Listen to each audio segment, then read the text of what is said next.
Bonjour, vous vous posez sûrement des questions sur l'énergie nucléaire, vous êtes curieux, sceptique, intrigué, peut-être un peu inquiet, vous cherchez à vous faire une opinion par vous-même. Eh bien, c'est ici que ça se passe, pour mieux comprendre comment cette énergie est produite, quel est son rôle dans notre vie quotidienne, dans la vie économique, dans notre futur. Comment ça marche?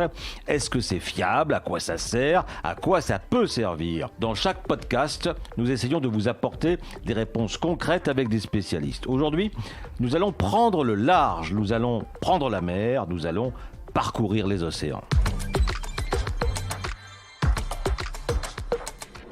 Le nucléaire en clair, un podcast de la Sphène, présenté par Jérôme Godefroy.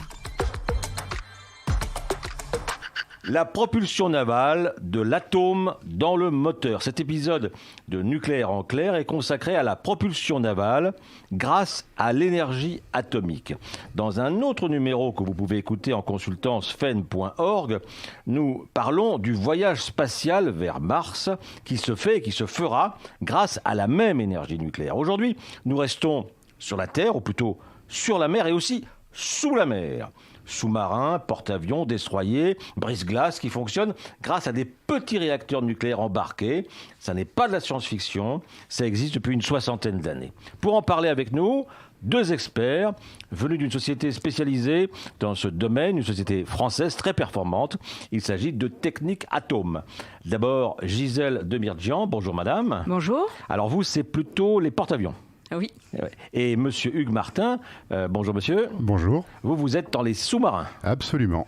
Mais on va voir qu'il y a des choses qui se complètent et vous avez des domaines qui se rejoignent assez souvent. Alors d'abord un mot sur votre société Technip Atome. Pour résumer, disons depuis 45 ans je crois, vous concevez, vous fabriquez des petits réacteurs nucléaires, c'est ça? Tout à fait. Alors, petits comment? Pour donner un facteur d'échelle, un petit réacteur embarqué sur un sous-marin ou un porte-avions, le réacteur tient dans une cuve de grande centrale. Voilà, donc tout est miniaturisé pour rentrer. Comment on ne sait pas forcément ce que c'est qu'une cuve d'une grande centrale. C'est par exemple pour donner par rapport à une voiture, par exemple. Oh, c'est quelques voitures, je disais. Ouais. Alors la cuve qui supporte le générateur de vapeur, la compacité réside en ce concept d'avoir un générateur de vapeur sur la cuve, est de hauteur pour le porte-avions Charles de Gaulle, là, de l'ordre de 11 mètres, pour donner un ordre de grandeur. 11 mètres. Est-ce que ces réacteurs, ces petits réacteurs, sont encore plus petits dans les sous-marins? C'est encore plus petit dans les sous-marins. Un diamètre de coque d'un sous-marin, c'est 6, 7, 9, 10 mètres suivant les modèles. Ouais. Et donc on est encore un tout petit peu plus compact que ce que Gisèle vient de dire.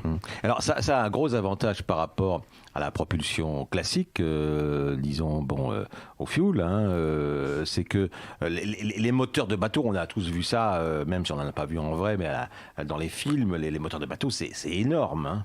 Oui, donc nous avons instruit un dossier qui avait pour objet de comparer une esquisse nucléaire et une esquisse classique dit à moteur à diesel. En termes de compacité, c'était relativement équivalent.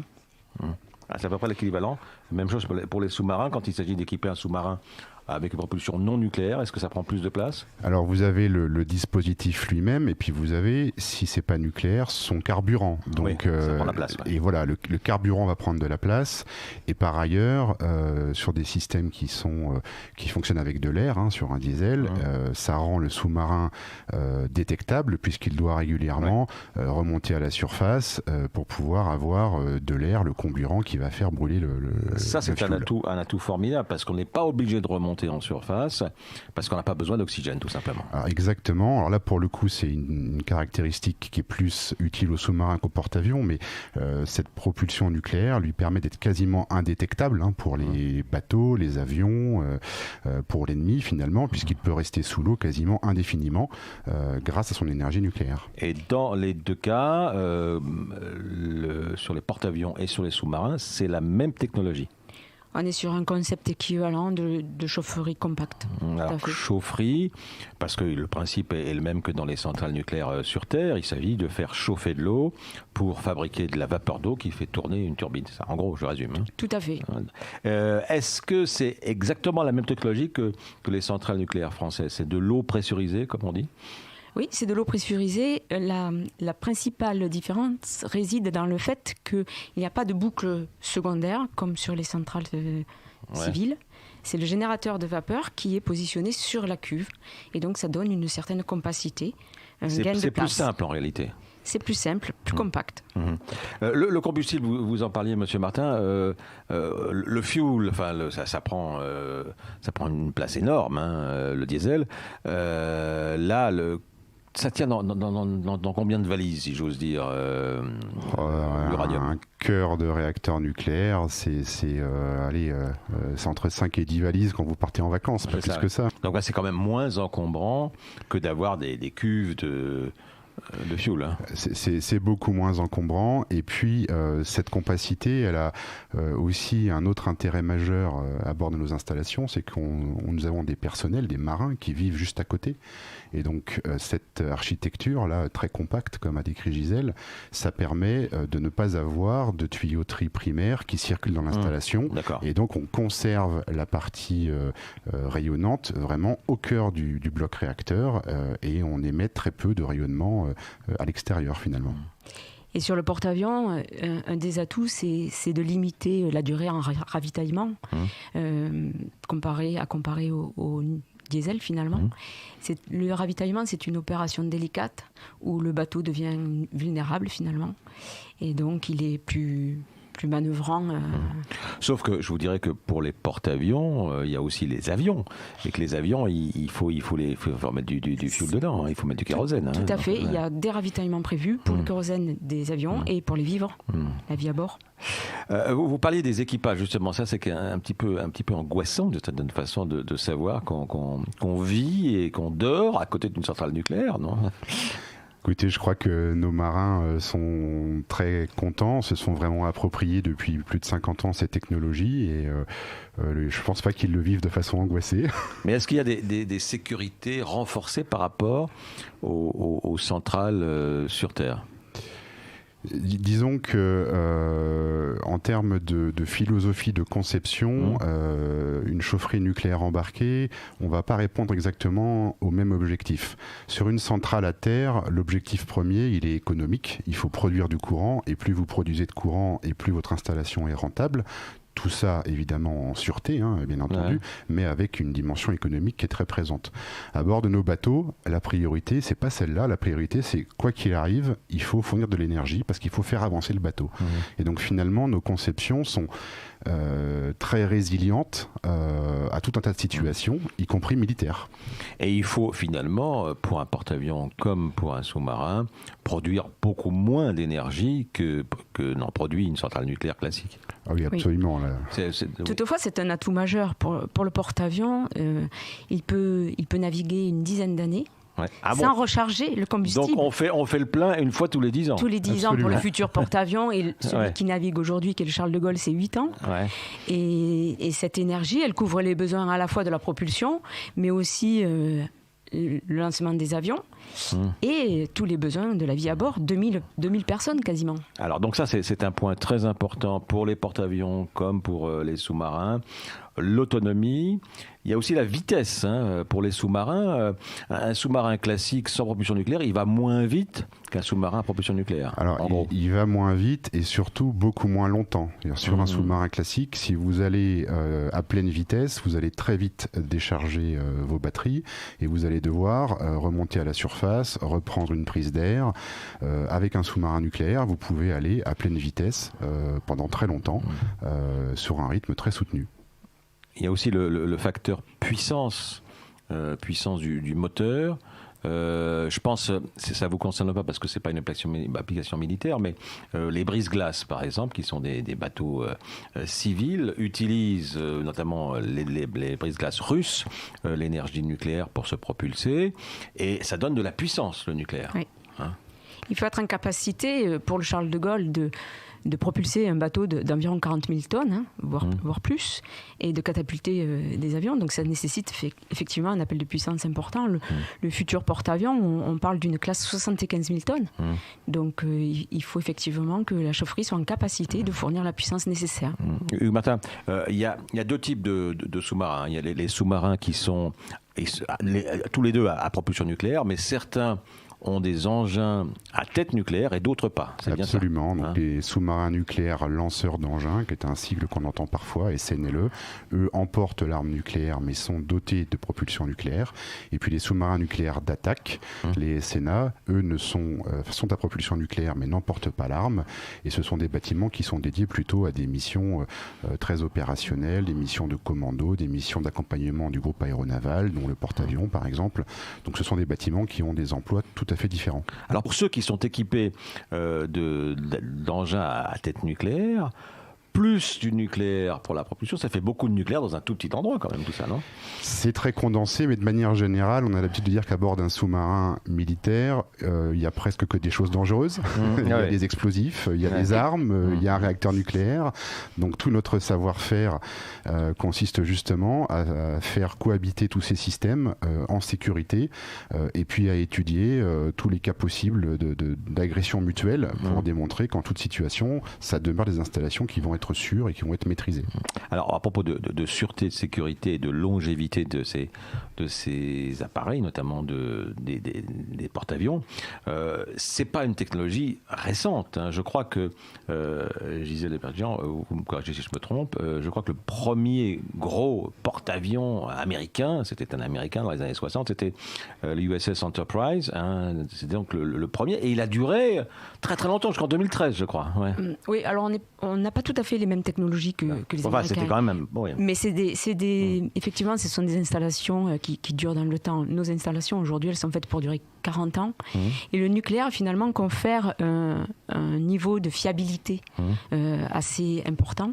Les exigences de sûreté nous conduisent à concevoir des matériels fiables et à prévoir des redondances pour qu'ils ne tombent jamais ou très rarement en panne. Le futur porte-avions qui sera également nucléaire, horizon 2038. C'est très important que la France ait choisi de continuer sur cette lancée de la propulsion nucléaire pour un porte-avions. Tout à fait, donc c'est une décision du président de la République qui date du 8 décembre 2020. Et cette décision, elle est importante. Les atouts qui ont conduit à cette décision sont au nombre de deux. Le premier, c'est l'indépendance énergétique, l'autonomie dont on vient de parler. Une dizaine d'années, sans recharger. Et le deuxième, c'est effectivement la fiabilité, une installation sûre qui permet aux marins de répondre à leur mission opérationnelle, finalement à nous protéger, nous défendre. Cette décision, elle permet d'inscrire ces technologies dans la durée, d'entretenir des compétences qui sont extrêmement pointues.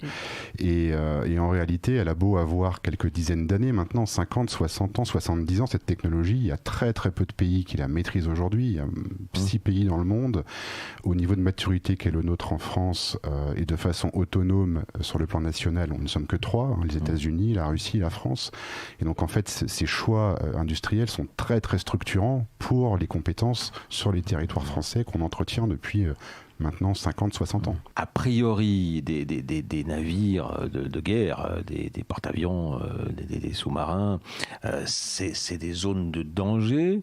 On y ajoute du nucléaire, c'est une complication supplémentaire, mais étrangement, si j'ose dire, aucun des incidents, des accidents, même graves, que ce soit en France ou ailleurs, n'a été vraiment provoqué directement par le nucléaire.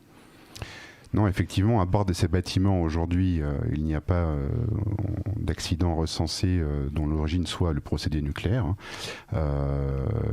Et donc, dans nos conceptions, on essaie d'anticiper un maximum tout un tas de situations pour justement être résistant à des scénarios dégradés, des agressions.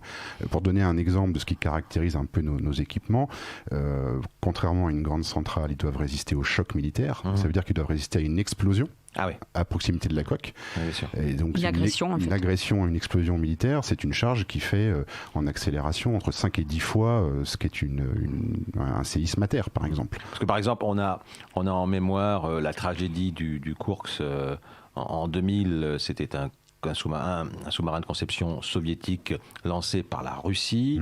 118 morts, les gens sont restés au fond, les marins sont morts dans des conditions atroces, mais ça n'était pas un problème nucléaire. Non. C'était un problème effectivement de ce qu'on en sait sur la pyrotechnie, donc une explosion d'une torpille qui ensuite s'est répandue à l'intérieur du bâtiment. Alors, chez Technic-Atom, vous êtes actuellement dans la grande aventure du futur porte-avions et du Barracuda. C'est un programme qui s'appelle comme ça. Absolument. Et le premier sous-marin Barracuda, de la gamme Barracuda, a été lancé et même remis à la marine. Alors, de quoi s'agit-il ? Alors, c'est un sous-marin nucléaire d'attaque, le Barracuda. Donc, on va en construire au total 6 unités. Et donc, le premier de la série, le Suffren, a été mis à l'eau en 2020. Vous prononcez Suffren, je ne sais pas, moi j'aurais dit Suffren, mais bon. Officiellement, c'est la prononciation à retenir. C'est donc un carnet de commandes bien rempli, et tous ces sous-marins sont identiques ? C'est une gamme les cohérente. sous-marins de la classe Barracuda sont identiques.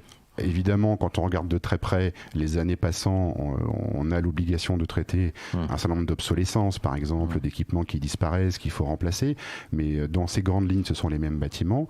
Et donc, on a depuis, l'État français, depuis maintenant plusieurs dizaines d'années, s'astreint à enchaîner les programmes de façon bien cadencée, de sorte que d'un programme à l'autre, on ait un maintien d'activité qui garantit ce maintien de compétences. Donc aujourd'hui, ce sont les Sénats de type Barracuda.